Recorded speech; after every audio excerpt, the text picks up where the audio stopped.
peristiwa itu yang memegang pesan dari Yesus untuk tidak menceritakan peristiwa yang mereka alami sampai pada hari kebangkitan. Dalam perayaan Ekaristi ini kita dalam perayaan Ekaristi ini dan kita bersatukan dengan doa gereja. Kita ingin sejenak, kita sadari segala kelemahan di hadapan Tuhan dan kita mohon rahmat pengampunannya agar kita dilayakkan dan dipantaskan untuk hadir di hadapannya dan memohon berkat dalam perjamuan sucinya ini. Saya mengakui kepada Allah yang Maha Kuasa dan kepada saudara sekalian bahwa saya telah berdosa dengan pikiran, perkataan, perbuatan dan lain-lainnya. Saya berdosa, saya sungguh berdosa. Oleh sebab itu saya mohon kepada Santa Perawan Maria, kepada para malaikat dan Roh Kudus, dan kepada saudara sekalian, supaya mendoakan saya pada Allah yang kita. Semoga Allah yang Maha Kuasa mengasihani kita, mengampuni dosa kita, dan menghantar kita ke hidup yang kekal. Kristus kasihani kami. Tuhan kasihani kami. Tuhan kasihani kami. Allah Bapa yang Maha Mulia, Engkau telah melakukan kepada kami bahwa Yesus Kristus adalah Putra yang terkasih. Ajarilah kami untuk selalu mendengarkan dan melaksanakan sabdanya, dan berilah kami pengertian akan misteri sengsara, wafat dan kebangkitannya demi keselamatan kami. Sebab Dialah Tuhan kami yang bersama dengan Engkau dalam persatuan Roh Kudus, hidup dan berkuasa, Allah sepanjang segala masa.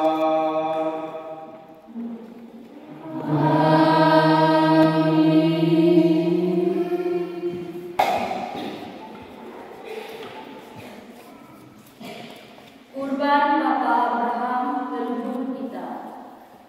Pembacaan dari kitab Kejadian. Setelah Abraham mendapat anak Ishak, maka Allah mencobai Abraham. Allah berfirman kepada Abraham, "Abraham, Abraham." Menjawab, "Ya Tuhan." Sabda Tuhan, "Ambillah anak tunggal kesayanganmu yaitu Ishak, pergilah ke tanah Moria dan persembahkanlah dia di sana sebagai kurban bakaran pada salah satu gunung yang akan kukatakan kepadamu." Maka sampailah mereka ke tempat yang dikatakan Allah kepada Abraham. Abraham lalu mengulurkan tangannya dan mengambil pisau untuk menyembelih anaknya. Tetapi berserulah malaikat Tuhan dari langit, "Abraham, Abraham." Sahut Abraham, "Ya Tuhan." Lalu Tuhan bersabda, "Jangan bunuh anak itu dan jangan kau apa-apakan dia. Ini aku tahu bahwa engkau takut akan Allah dan engkau tidak segan-segan menyerahkan anakmu yang tunggal kepadaku." Lalu Abraham menoleh dan melihat seekor domba jantan di belakangnya yang tanduknya tersangkut dalam kurban. Diambilnya domba itu dan dipersembahkannya sebagai kurban bakaran pengganti anaknya. Untuk kedua kalinya berserulah malaikat Tuhan dari langit kepada Abraham, katanya, "Aku bersumpah demi diriku sendiri, demikianlah firman Tuhan, karena engkau telah berbuat demikian dan engkau tidak segan-segan menyerahkan anakmu yang tunggal kepadaku, maka aku akan memberkati engkau berlimpah-limpah dan membuat keturunanmu semakin banyak seperti bintang di langit dan seperti pasir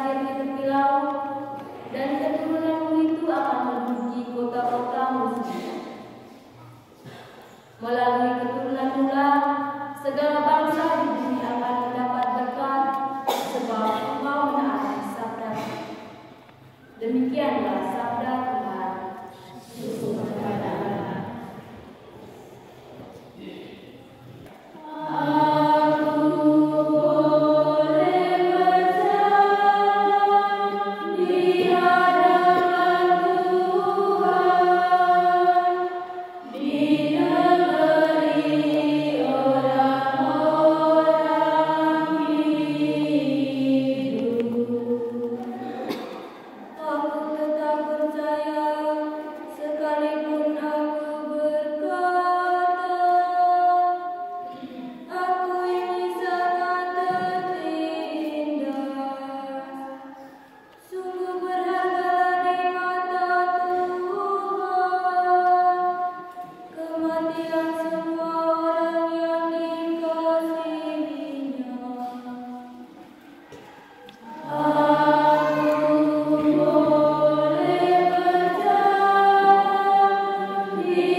Pembacaan dari surat Rasul Paulus kepada jemaat di Roma. Saudara-saudara, jika Allah di pihak kita, siapakah yang akan melawan kita? Allah bahkan tidak menyayangkan anaknya sendiri, tetapi menyerahkannya demi kita semua. Bagaimana mungkin Dia tidak menganugerahkan segalanya bersama anaknya itu kepada kita? Siapakah yang akan menggugat orang-orang pilihan Allah? Allah yang membenarkan mereka. Siapakah yang akan menghukum mereka? Kristus yang telah menang. Bahkan lebih lagi, yang telah bangkit, yang juga duduk di sebelah kanan Allah, yang malah menjadi pembela kita. Demikianlah sabda Tuhan. Syukur kepada Allah. Terpujilah Kristus Tuhan, Sang Raja kemuliaan kekal. Terpujilah Kristus Tuhan, Sang Raja kemuliaan kekal. Dari dalam awan terdengarlah suara lembah. Inilah anakku terkasih, dengarkanlah Dia. Terpujilah Kristus Tuhan, Sang Raja kemuliaan kekal.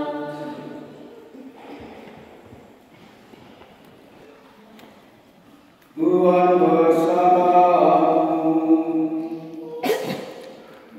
Dan bersama rohmu. Inilah Injil suci menurut Markus.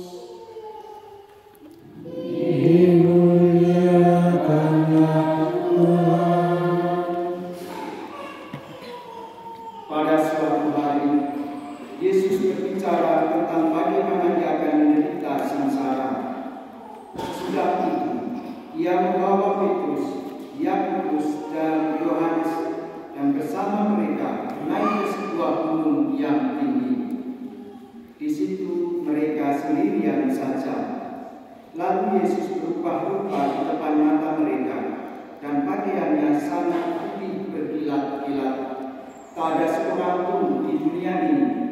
sanggup menggelangkan pakaian seperti itu.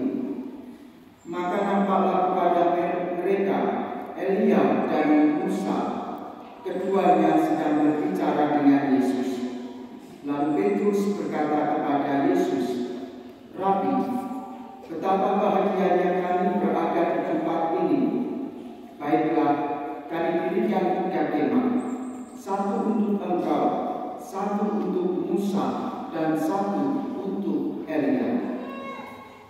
Petrus berkata demikian sebab tidak tahu apa yang harus dikatakannya, karena mereka sangat ketakutan. Maka datanglah awan menaungi mereka, dan dari dalam awan itu terdengar suara, "Inilah anakku terkasih, dengarkanlah dia."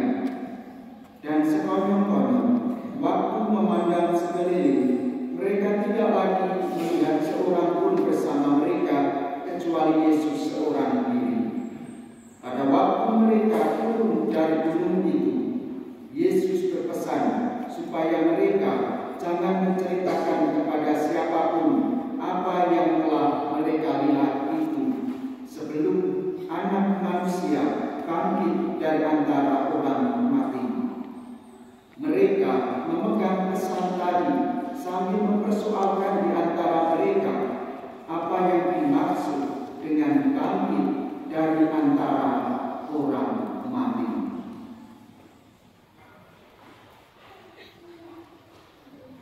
Demikianlah sabda Tuhan.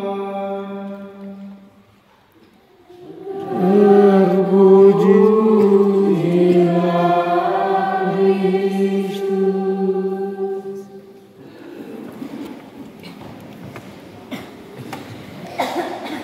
Bapak, saudara-saudari yang terkasih, setelah membaca renungan bacaan Injil hari ini, muncul satu pertanyaan yang mungkin tidak akan pernah ada jawaban. Pertanyaannya, bagaimana Petrus, Yakobus, dan Yohanes itu bisa kenal bahwa sosok yang bersama Yesus itu Musa dan Eli? Bagaimana mereka kok bisa tahu, padahal mereka sendiri tidak pernah melihat wujud rupa dari Nabi Musa maupun Elia. Mereka hidup berabad-abad setelah masa Musa dan Elia. Tapi kenapa Petrus mengenal mereka, bahkan mau membuatkan kemah untuk mereka? Zaman itu tidak ada foto, tidak ada gambar juga, sehingga mustahil orang yang hidupnya sudah berabad-abad masanya, jaraknya, bisa mengenali sosok itu. Kalau kita zaman sekarang masih bisa mungkin orang yang tidak pernah kita jumpai, tapi kita bisa tahu dan mengenal siapa sosok itu. Atau ketika kita mendengar namanya, kita sudah bisa membayangkan.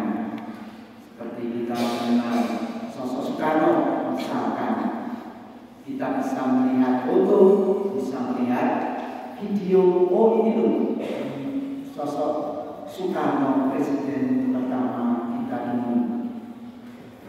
Tapi masa para rasul ini, bagaimana mereka bisa mengenal sosok Musa dan Elia? Maka saya katakan mungkin tidak ada jawabannya. Orang zaman sekarang saja kita masih bisa melihat foto, bisa melihat video, tetapi karena kecanggihan teknologi, orang bisa menipu perwujudannya. Ada aplikasi yang bisa mengubah wujud seseorang, menampakkan seseorang 180 derajat, berubah total dari sebuah aplikasi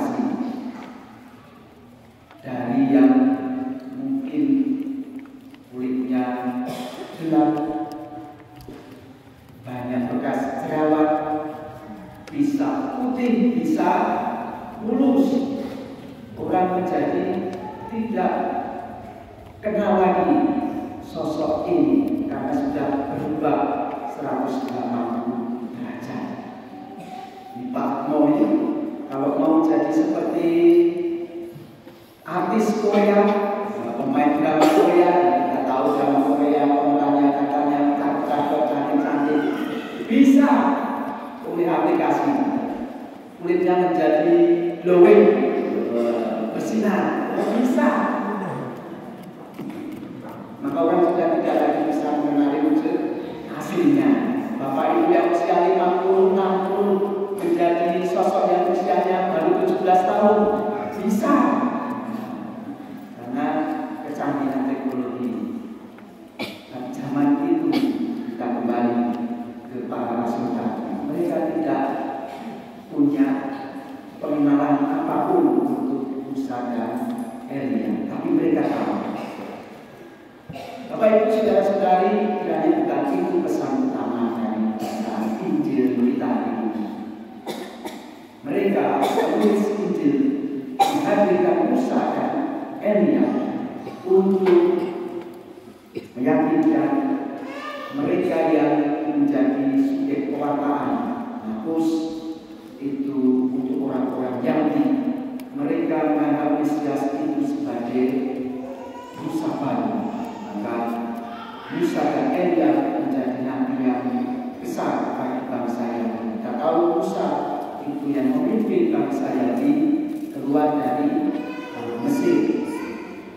Kebesaran Elia dalam nanti umat Yahudi saat itu juga membuat Elia yang terpilih untuk menjadi nabi dikagumi dan diagungkan oleh Tuhan Israel. Karena kehadiran mereka inilah maka Yesus diwartakan sejajar sama kendati sebenarnya Yesus sendiri menyatakan melebihi mereka yang para pendahulu yang sudah datang sebagai Musa baru, Mesias yang dijanjikan oleh Allah. Maka kehadiran Musa dan Elia perlu untuk meyakinkan bangsa Yahudi bahwa Yesus itu sungguh Musa baru. Dan kemudian ditegaskan, dinyatakan dengan jelas oleh Allah Bapa sendiri melalui suara yang menyerukan, inilah anakku terkasih dengan kamu. Ya, pernyataan dari Allah yang menemukan, menguatkan akan Musa baru dalam diri Yesus yang hadir bersama Musa dan Elia.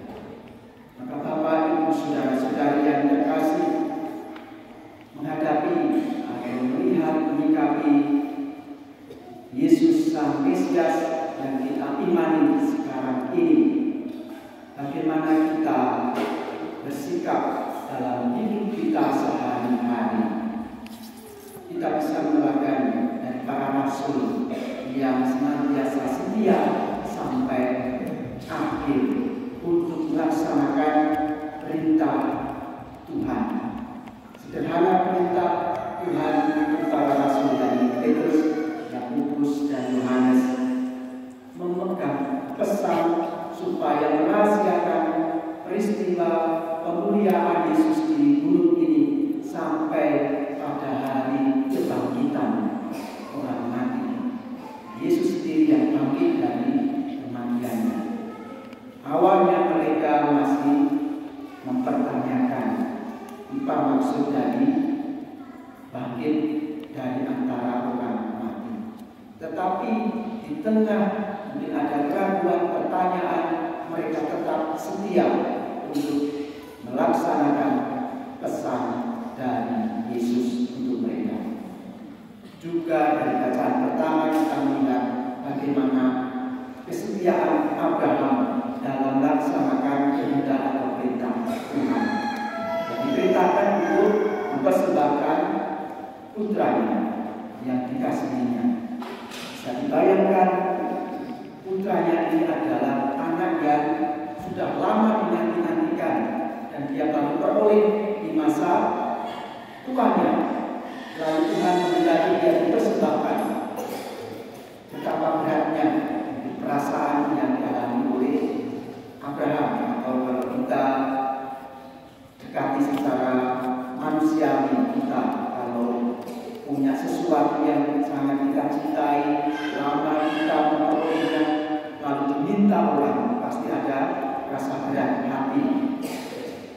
juga alami.